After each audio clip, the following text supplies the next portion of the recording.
motor di Pulau Mas. Begal-begal diakui polisi. Inilah rekaman video amatir komplotan pelaku pembegalan yang direkam korban. Salah satunya yang membawa senjata api laras panjang diduga merupakan oknum Polri. Korban yang tidak mau menyebutkan identitasnya menjelaskan sedang mengendarai sepeda motor di Pulau Mas. Tiba-tiba saja diberhentikan para pelaku dan langsung dianiaya serta sepeda motor dirampas. Korban kemudian meminta tolong kepada security tidak jauh dari lokasi kejadian. Saat security dan beberapa mendatangi lokasi, salah satu pelaku sempat melepaskan tembakan ke udara sebanyak 3 kali sebelum akhirnya melarikan diri. Korban kemudian melaporkan ke Polsek Pulau Gadung, Jakarta Timur, dan saat ini kasusnya masih dalam pengusutan kepolisian sektor Pulau Gadung. Dari Jakarta, Rio Mani, iNews melaporkan. Pemirsa, kebakaran hebat terjadi di gudang limbah pabrik sepatu di Batu Karut, Arjasari, Kabupaten Bandung, Kamis pagi. 3 truk ludes terbakar. 3 truk milik gudang limbah beracun berbahaya milik gudang pabrik sepatu PT Fengtai di Desa Batu Karut, Kecamatan Arjasari, Kabupaten Bandung ludes terbakar Kamis pukul 9 pagi. Api membesar dengan cepat ke kompleks gudang cukup besar. Api sulit dipadamkan karena di dalam gudang terdapat bahan berbahaya beracun. Kebakaran membuat warga panik karena lokasinya berdekatan dengan perkampungan warga.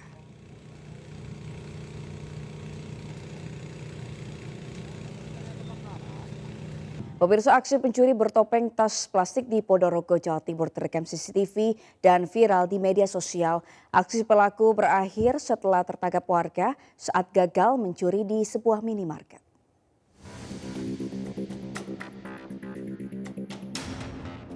Inilah rekaman video CCTV saat pencuri bertopeng tas plastik merah sedang beraksi di dalam swalayan di Desa Sawo, Ponorogo. Pelaku mengambil uang 8 juta rupiah dan rokok bernilai jutaan rupiah. Kali ini pelaku lolos dari kejaran polisi, namun videonya viral di media sosial.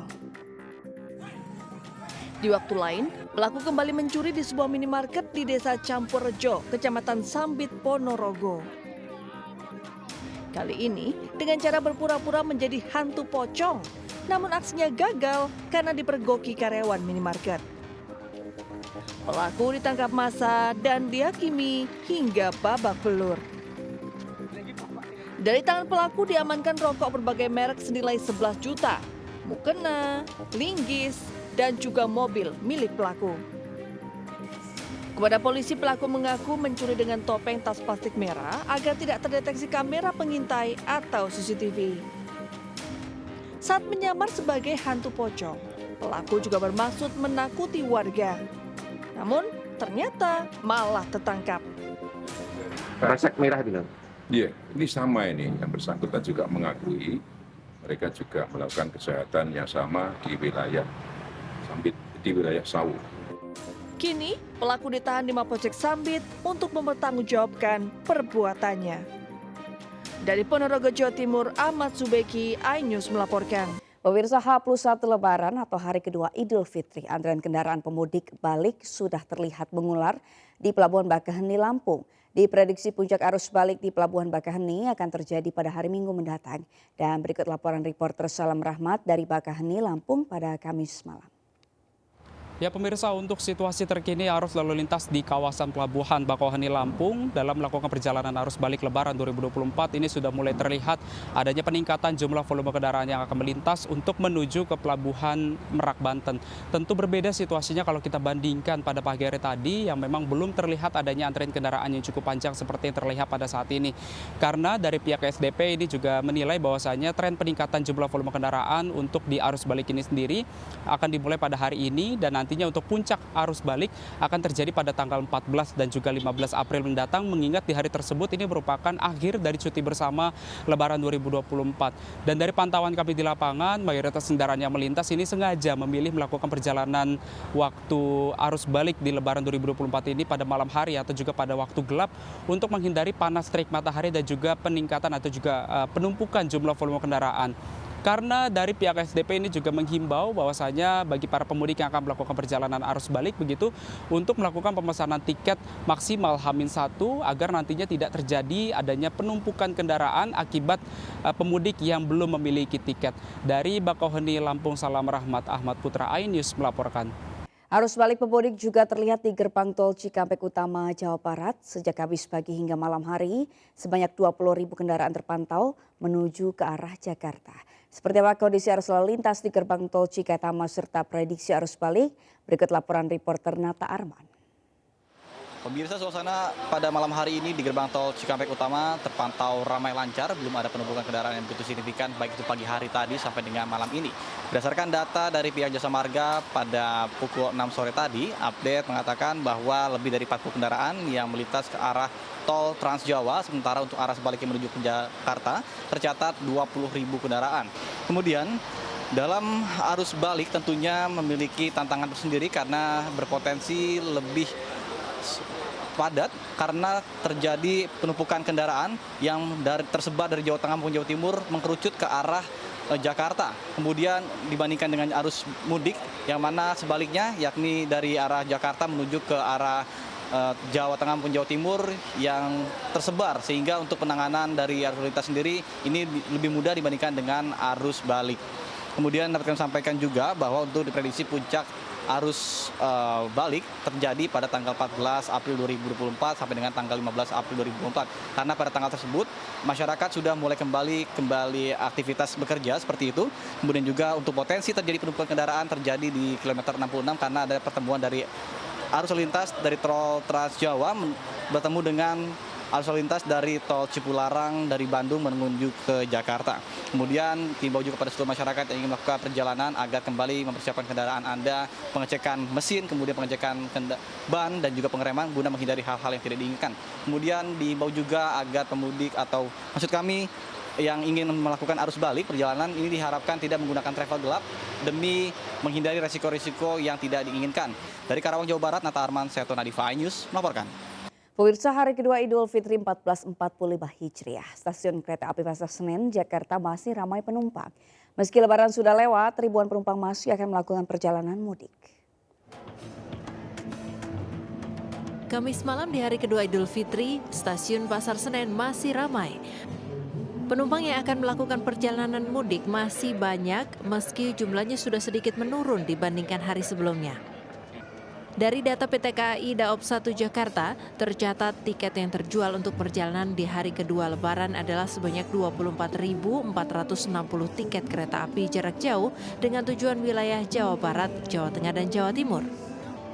Sementara itu untuk arus balik Idul Fitri 2024, PT KAI memprediksi pada tanggal 13 hingga 15 April akan ada sebanyak 44.000 lebih pemudik yang akan kembali ke Jakarta setiap harinya.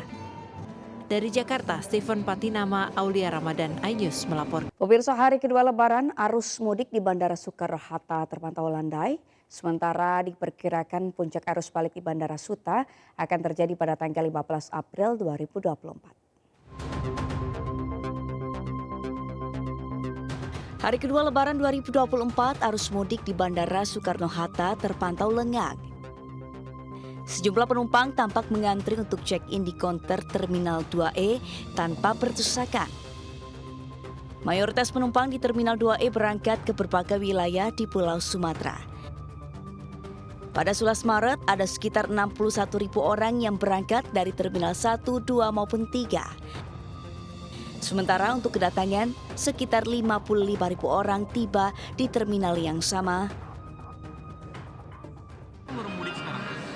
Sengaja karena lebaran pertama pengennya di Bandung dulu di tempat istri, terus yang keduanya kita ke Belitung biar lebih nyantai aja. Menghadapi arus balik, PT Angkasa Pura II menyiapkan 9.416 personel dan berbagai posko di Bandara Suta hingga 18 April. Diperkirakan puncak arus balik di Bandara Suta terjadi pada 15 April 2024. Dari Tangerang, Syahriza, Jaga, iNews melaporkan. Pemirsa, hari kedua Lebaran atau pada Kamis malam, arus lalu lintas menuju kawasan wisata Puncak masih dipadati ribuan kendaraan. Lonjakan volume kendaraan membuat kemacetan mengular beberapa kilometer.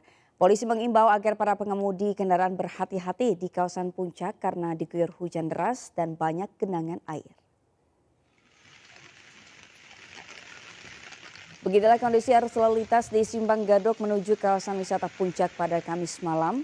Ribuan kendaraan masih mengular dari arah Jakarta dan sekitarnya menuju puncak. Meski kondisi puncak diguyur hujan deras, tak menyurutkan wisatawan untuk menghabiskan libur lebaran di kawasan pegunungan ini.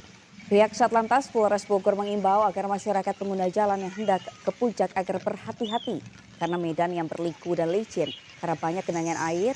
Hingga Kamis malam tercatat lebih dari 90.000 kendaraan sejak hari pertama lebaran melintas di jalur puncak.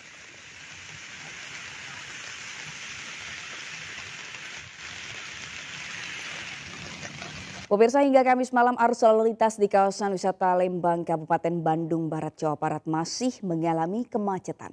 Satlantas Polres Cimahi memperlakukan rekayasa jalur one way secara bergantian dari kedua arah untuk mengurai antrean kendaraan.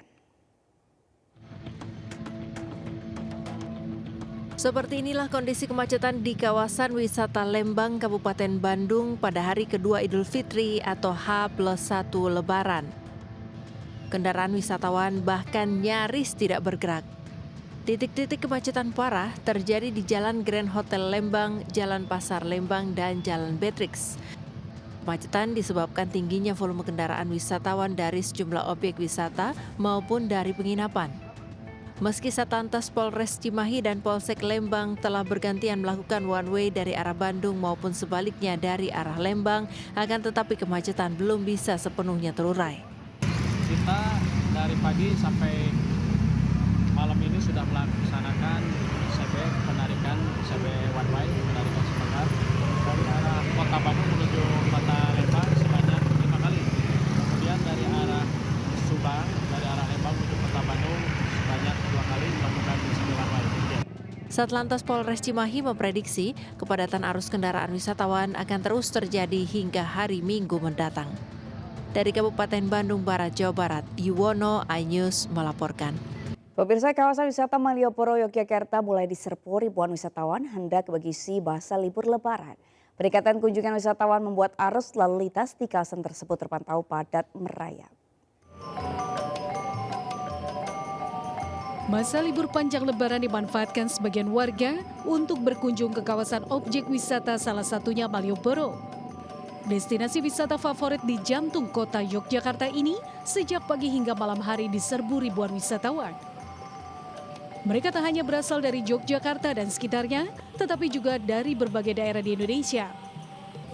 Bagi wisatawan, Malioboro tak hanya disinggahi untuk membeli cindera mata atau oleh-oleh khas untuk dibawa pulang, melainkan juga menyajikan suasana nyaman sebagai objek wisata bernilai sejarah lantaran berada tepat di sumbu filosofi Yogyakarta, termasuk pula terdapat banyak spot-spot foto untuk selfie maupun swafoto.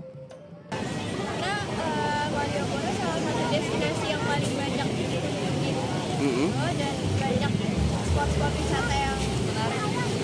Nah, dibandingkan daerah lain, objek wisata lain gimana nih di Malioboro? Lebih banyak yang menarik kulinernya, terus kotanya juga banyak sejarah juga.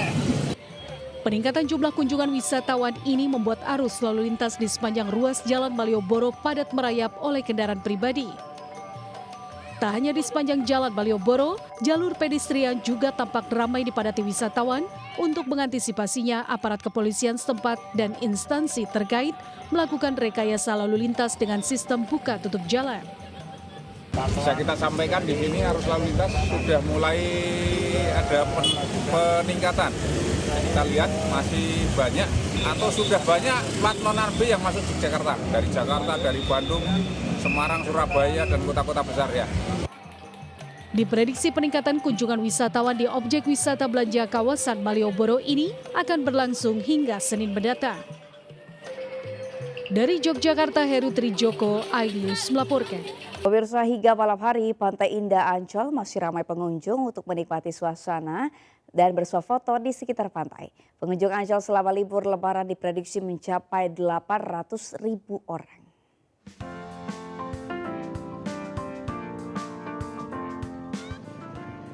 Libur Lebaran Idul Fitri 1445 Hijriah, sejumlah tempat wisata di Jakarta banyak dikunjungi warga. Salah satunya adalah Taman Impian Jaya Ancol, Jakarta Utara. Hingga tadi malam, para pengunjung masih terus berdatangan di kawasan Pantai Indah Ancol untuk menikmati kawasan pantai di sekitar lokasi wisata. Kedatangan masyarakat ini untuk menikmati wahana Pantai Indah, mulai dari perahu wisata hingga bersuah foto di dermaga Ancol. Pihak Taman Impian Jaya Ancol memprediksi pengunjung akan mencapai 800.000 wisatawan yang akan berkunjung ke lokasi ini untuk menikmati libur Lebaran Idul Fitri 1445 Hijriah. Dari Jakarta, Rian Rahman, Rizky Ikhwal, iNews melaporkan. Pemirsa, mengunjungi sanak keluarga di sana-sana Lebaran tentu menjadi kesenangan tersendiri bagi sebagian warga. Namun di Demak, Jawa Tengah, sebagian warga merayakan Hari Raya Lebaran di tengah kebanjiran sehingga banyak keluarga yang datang harus terjun ke dalam genangan air. Perayaan Idul Fitri di hari kedua tentu masih dirasakan masyarakat untuk melakukan silaturahmi ke rumah sanak keluarga. Namun berbeda dengan warga di Demak, Jawa Tengah yang merayakan Lebaran di tengah banjir sehingga menyulitkan keluarga yang berkunjung untuk masuk ke dalam rumah. Meski bingung dan kaget, mereka tetap rela terjun dalam genangan air. Diketahui sejak awal bulan Ramadan, Desa Loireng diterjang banjir besar. Sebelumnya banjir menerjang rumah warga setinggi pinggang orang dewasa. Ya liatin kayak gini, prihatin katanya itu sampai 1 bulan lebih. Terganggu nggak tuh sempat? Nah ini jalan itu, sangat terganggu sekali ya. Lihat ini dari kondisi rumah, kesehatan juga nanti yang mengkhawatirkan, apalagi 1 bulan. Mungkin karena Lebaran ya pompa ini kebetulan belum dihidupkan. Kebetulan ini memang ya kondisinya seperti ini, belum ada penurunan air, debit air itu belum maksimal. Meski sudah surut, kini banjir setinggi 30 cm masih menggenangi akses jalan setempat. Banjir tidak mengurangi keakraban dan kebahagiaan ketika bertemu dengan sanak saudara. Dari Demak, Jawa Tengah, Sukma Wijaya, iNews melaporkan. Pemirsa, sebuah tempat pemakaman umum di Carita, Banten yang memiliki kemiringan hampir 45 derajat ramai dikunjungi warga yang berziarah di suasana Lebaran ini. Warga khawatir karena jika diguyur hujan, makam rawan longsor. TPU Kidemang di Carita, Pandeglang, Banten lebih ramai dari biasanya. Karena di suasana Lebaran, banyak warga yang berziarah ke makam sanak saudaranya. Sama-sama ramai dengan TPU lain saat Lebaran, namun ada yang berbeda dari TPU ini. TPU Kidemang berada di sudut kemiringan mencapai 45 derajat. Jika makam yang dituju berada di atas bukit, maka para peziarah harus mendaki. Karena sudut kemiringannya itulah, warga khawatir TPU Kidemang rawan longsor jika hujan deras mengguyur.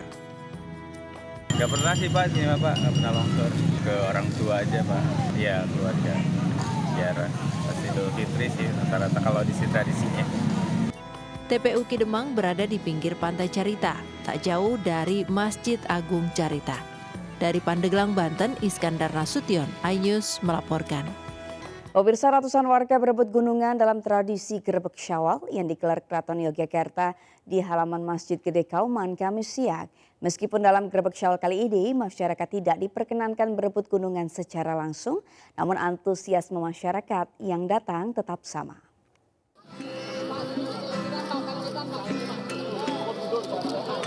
Rebutan gunungan dalam tradisi Grebek Syawal digelar Keraton Yogyakarta di halaman Masjid Gede Kauman.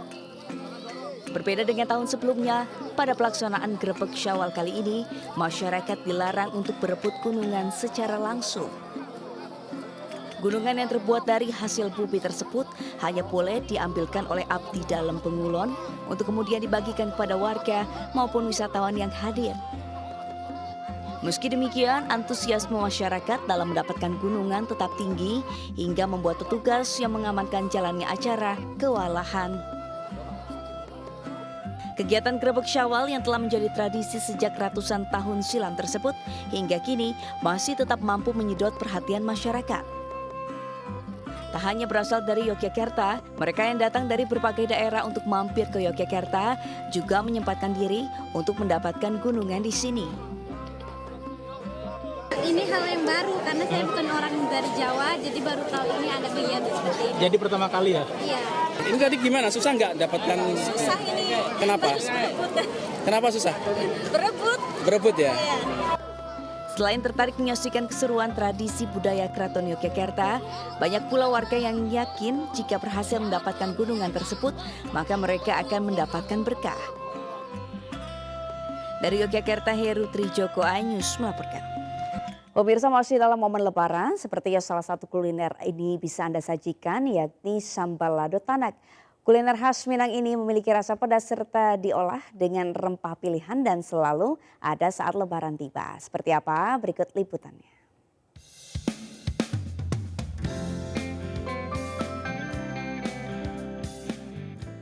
Kuliner Minang selalu memiliki cita rasa pedas serta bersantan. Salah satunya sambal lado tanak, kuliner tradisional Minang yang satu ini tidak sefamiliar rendang atau menu-menu Minang lainnya. Lantaran sambal lado tanak jarang ditemukan di rumah makan Padang yang menyediakan, karena menu yang satu ini biasanya ditemui di rumah dan sangat dirindukan oleh para perantau ketika pulang ke kampung halaman saat Lebaran tiba. Untuk proses pembuatannya membutuhkan bahan baku yang sangat sederhana, seperti teri, bawang merah, asam kandis, petai atau jengkol, cabai merah, cabai rawit, daun jeruk, santan, dan garam. Untuk memasaknya juga tidak membutuhkan waktu lama. Hanya butuh waktu sekitar setengah jam saja. Nah, ini dia, sambal lado tanak siap disajikan. Rasa yang pedas dengan sedikit asam menjadi ciri khas kuliner ini. Gimana, Bu? Pedas-pedas asam.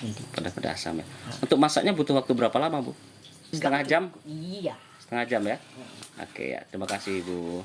Nah, ini kalau kami pulang kampung, Ibu, ini selalu bikin sambal lado tanak. Sambal lado tanak ini suatu makan yang menampakkan selera gitu ya. Biasanya sambal lado tanak cocok dinikmati bersama nasi panas serta sayur daun pegangka. Dari Kabupaten 50 Kota Sumatera Barat, Agung Sulistyo, iNews melaporkan. Beralih ke informasi lain, pemirsa, pasca bersilaturahmi saat Lebaran pada hari pertama di Istana Negara, Prabowo dan Jokowi kembali bertemu di Istana Negara pada hari kedua Lebaran. Wakil Ketua Umum Partai Gerindra Habibur Rahman mengaku pertemuan tersebut hanya untuk mengobrol santai. Prabowo Subianto dan Presiden Jokowi kembali bertemu di Istana Negara pada hari kedua Idul Fitri. Sebelumnya pada hari pertama Lebaran, Prabowo telah bersilaturahmi dengan Presiden Jokowi di Istana Negara Jakarta saat Jokowi menggelar open house. Terkait pertemuan tersebut, Wakil Ketua Umum Partai Gerindra Habibur Rahman menyatakan bahwa pertemuan tersebut hanya untuk mengobrol santai. Begitupun Prabowo yang mengatakan hal yang sama, bahwa pertemuan tersebut dilakukan dalam rangka silaturahmi Hari Raya Idul Fitri. Namanya Lebaran ya maaf lahir batin ya. Terima kasih. Sekarang open heart. Kedua-duanya open heart. Namanya BST kan tiap hari curhat-curhatan, ngobrol, itu hal yang biasa banget. Ya, jadi memang Pak Prabowo itu selalu mengatakan kepada kami, beliau banyak belajar dari Pak Jokowi ya, soal-soal kepemimpinan. Bagaimana memimpin negara dengan efektif, rapat-rapat yang efektif, nggak bertele-tele, dan Pak Jokowi itu kan orang yang doer, ya. Nah, karena itu mungkin Pak Prabowo ini kan ya setengah peralihan lah setelah putusan MK kan kita harus jalan kenceng, Kak. Kita nggak mau buang waktu. Kurang lebih yang saya tangkap begitu. Begitu giatnya konsolidasi Pak Prabowo sekarang ini ya. Dalam pertemuan tersebut, Prabowo juga membawa serta anaknya Didit Hedi Prasetyo. Dari Jakarta, Nisa Sahib, AD, iNews melaporkan.